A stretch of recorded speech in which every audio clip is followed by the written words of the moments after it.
एक तरफ इजराइल और लेबनान बातचीत कर रहे हैं सीज फायर के लिए, और इजराइल की ज्यादा मंशा यह है अमेरिका के सहयोग से कि लेबनान की सरकार लेबनान की सेना को इजराइल को सौंप दे और दोनों मिलकर हिजबुल्लाह को पर अटैक करें।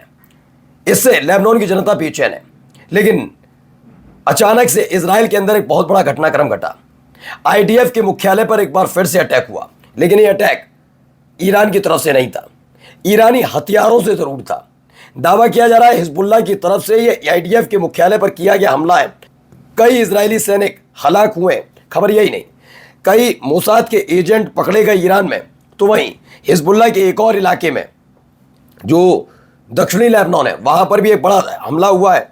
और तो और आपको दिखाऊंगा अमेरिका बेचैन क्यों है कि 2 हफ्ते के लिए और सीज फायर बढ़ा दिया जाए, क्योंकि वो जानता है 14 दिन पर्याप्त नहीं रहे, जितना भारी नुकसान मिडिल ईस्ट में उसको हुआ। और इन सब के बीच अमेरिका वही प्रोपेगेंडा स्कीम चला रहा था चीन को लेकर कि चीन अब ईरान को हथियार नहीं देगा, लेकिन चीन ने पोल खोलकर रख दी, लताड़ अलग से ऑफर के तहत दी है, मुफ्त मुफ्त मुफ्त। नमस्कार, मैं हूं प्राज्वल गौतम और आप देख रहे हैं the live TV. The live TV, सच सबसे आगे। सबसे पहले जरा ये खबर देखिए, पहली खबर निकली, वीडियो देखते चलिए। ये एक हमले की वीडियो है, इसे लेकर जो दावा किया जा रहा है बताऊंगा अभी आपको।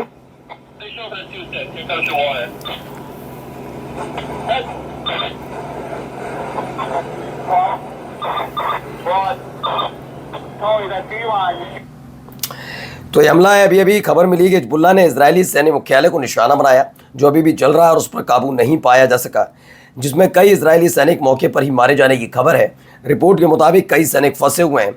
इस फुटेज में स्पष्ट रूप से दिखाया गया है कि कैसे वहाँ फंसे, ऐसा दावा है। ये इजराइल में आईडीएफ का मुख्यालय है, आईडीएफ का हेडक्वार्टर है, वहाँ पर हमले की तस्वीरें से पहले इजराइल पर ईरान ने भी ऐसे ही अटैक किया था, तब भी आईडीएफ के मुख्यालय पर जाकर गिरी थी और एक मोसाद के मुख्यालय पर जाकर गिरी थी, मोसाद के हेडक्वार्टर पर। अब ये वाला हिजबुल्लाह की तरफ से इजराइल के हेडक्वार्टर पर यह हमला किया गया है। फिलहाल ऐसे वक्त में जब लेबनान के साथ उसकी बातचीत चल रही है, आपने देखा अब दोनों देश के नेता मिलेंगे। अभी ट्रंप ने ट्वीट भी कर दिया था, ब्रीथिंग रूम टाइप की शब्दावली का इस्तेमाल कर रहे थे। फिलहाल एक और तस्वीर निकल कर आई, पहले वीडियो देखिए।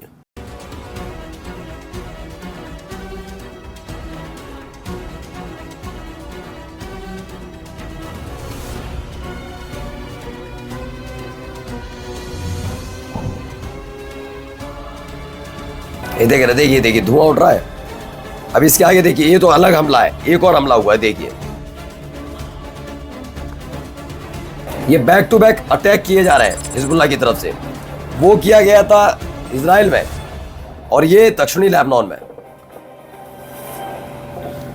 ये देखिए दक्षिणी लेबनान में किया गया ये हमला है। लगातार पूरी वीडियो आपको इसलिए दिखा रहा हूं, टावर के बिल्कुल पास में ये हमला किया जाता है। एक के बाद एक हमलों की तस्वीरें। अब एक और देखिए वीडियो, ये कुछ इस तरीके से हमले किए गए, एक के बाद एक मिसाइल दागी जा रही हैं, और ये दक्षिणी लेबनान से भी निकली हुई तस्वीरें।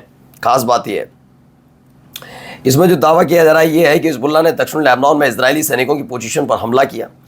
कई सैनिक वाहन नष्ट हो गए, दर्जनों इजरायली सैनिकों की मौत भी हुई है। ऐसा दावा किया जा रहा है कि भारी नुकसान यहाँ भी उठाना पड़ा। यानी एक हमला आईडीएफ हेडक्वार्टर पर होता है, वहाँ कई इजरायली सैनिकों की जान चली जाती है।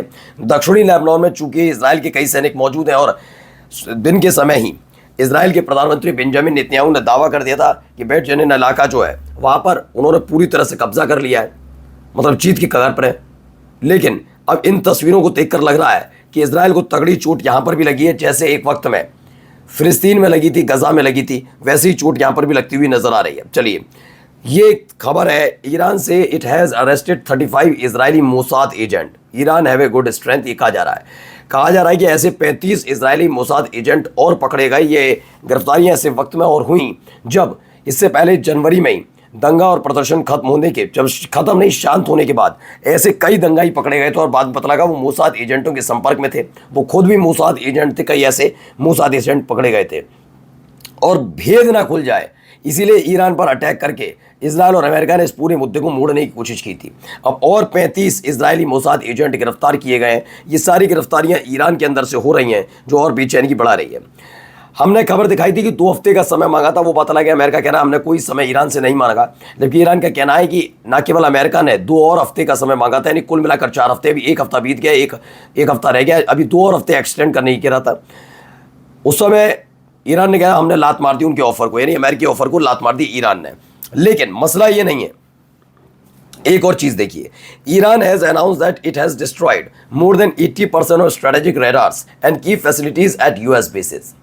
कहा जा रहा है कि ईरान का दावा है कि उसने अमेरिका की 80% से ज्यादा रडार सिस्टम वाली, देखिए रडार क्यों जरूरी है सब जानते हैं। एक होता है कि आप दुश्मन को देखते हैं, उसकी मिसाइल देखते हैं, उसे टारगेट करते हैं जी, लेकिन जब आप रडार आपके पास होता है तो उस रडार के जरिए कई सारी जानकारियां, हमले की जानकारियां, पहले सायरन बजना, इंटरसेप्टर का काम करना, ये तमाम चीज़ें इस पर होती हैं अपने आप।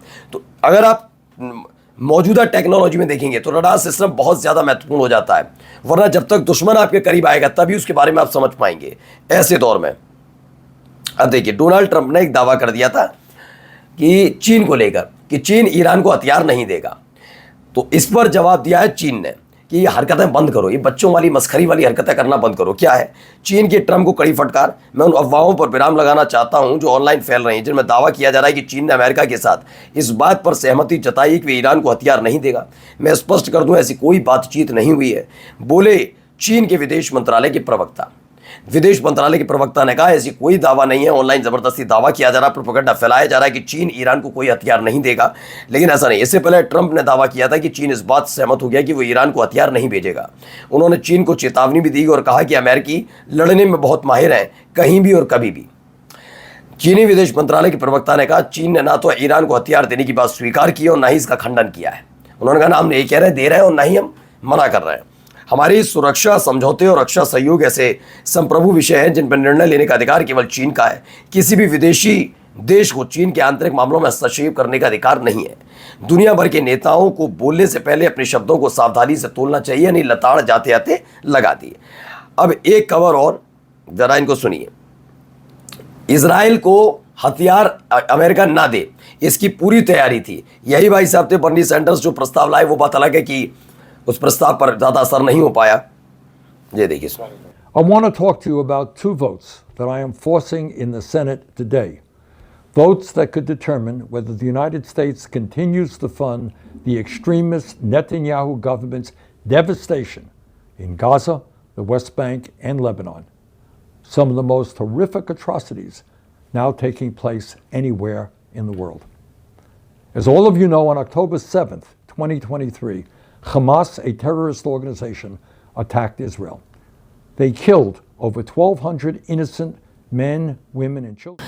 तो अमेरिकी सीनेटर बर्नी सैंडर्स का कहना है कि वह इजराइल के लिए लगभग $500 मिलियन के बम और बुलडोजर को रोकने के लिए सीनेट वोटों पर दबाव डाल रहे हैं। उनका तर्क है कि यूएस टैक्स पेयर नेतन्याहू के कामों से थक चुका है और कांग्रेस को एक और ब्लैंक चेक नहीं लिखना चाहिए, ये कहा गया। वहीं फिर एक धमकी, अमेरिका को ईरान की नई धमकी, और पकड़े सैनिक के बदले $1 अरब वसूलेंगे। क्यों कहा गया? अमेरिका और ईरान के बीच बढ़ते तनाव के बीच ओमान की खाड़ी और अरब सागर में हालात और गंभीर हो गए।